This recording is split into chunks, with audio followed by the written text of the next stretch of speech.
สวัสดีพี่น้องปองฝ่ายผู้ติดตามทางเพจ Facebook เสียงอึ่งเที่ยวเลยแชร์แนวไปขอนแก่นอีกแล้วขอนแก่นดินแดนอีสานแต่ว่าที่ไปขอนแก่นจะต้องผ่านผานกเขาเปรียบเสมือนปราการด่านจากเมืองเลยสู่จังหวัดขอนแก่นพี่น้องตั้งเด่นเป็นสง่าปาดยามได้กะงามคือเก่าหน้าฝุ่นกะเขียวอึมลืมหน้าแรงกะงามไปอีกวาดหนึ่งพี่น้องนี่นะคุณนะภูเขาไม่บอกใหญ่อยู่กลางถนนโดดเด่นเป็นสง่าเนาะกับเพียงอีพอจะค่อยสิยองหย่อปอบปันจังได้ดีมางามคักแท้เมียงเลยบ้านเฮาหนาจอดรถวงนี้จอดรถพี่น้อง ตั้งหลักหามุมทายว่าสิทายมุมใดดีก็ยังว่าสิทายลักษณะได้ดีกายไปยำได้กระทายยำนั้นผ่านกเขาเนี่ยมันอดบ่ไหวว่าสิบ่ทายยำได้ก็โอ้ยมันงามหน้าแรงก็งามไปวาดหนึ่งหน้าฝุ่นก็งามไปวาดหนึ่ง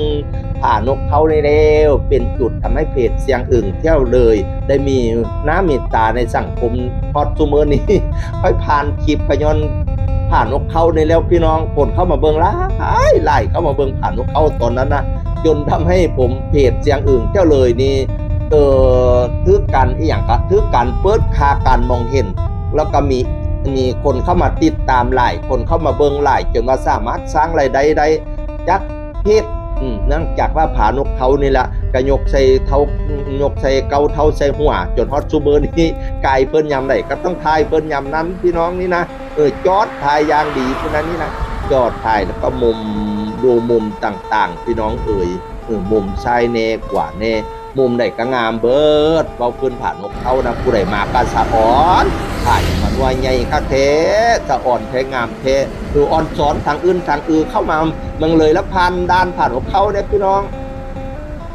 เมียงเลยนี้เป็นเมียงดินดำน้ำซุมปากุมบอนปานเค้กเกงห่างปานางบอนปานขังปารันจักรจันห้องปานปาลังโกนอย่างกระเตกจนถึงสัตว์ปีกสัตว์ห่างมูนางลำวันละงมเฮห้องนี่พากันมาซอยกันสร้างอย่างเลยให้เฮียงหุงให้หุงเฮียงเลี้ยงเบี้ยมอย่างบ้านได้ซุ่มเย็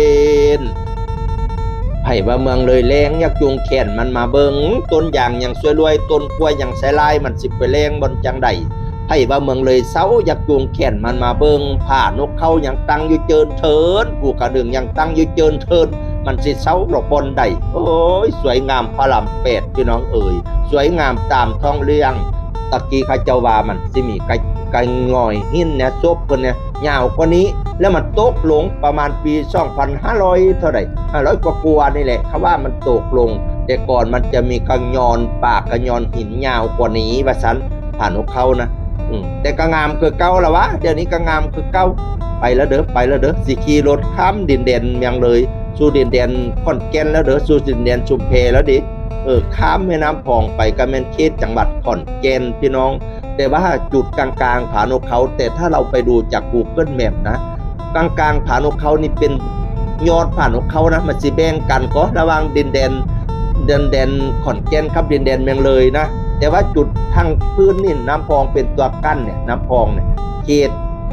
สุดสะพานปุ๊บก็เป็นเขตของจังหวัดขอนแก่นทันทีพี่น้องเนี่ยเป็นดินขอนแก่นแล้วนี่นะ แต่บางส่วนน้ำพองก็เป็นดินของเมืองเลยแม่นบ่เพราะว่าน้ำพองมันออกจากอำเภอภูกระดึงนะจากภูกระดึงนะน้ำพองนี่อยู่ในแดนเมืองเลยฉะนั้นแล้วมันยังโพงเอายอดผ่านของเขาบางส่วนโอ้จบแล้วคลิปเขาจบแล้วสวัสดีครับ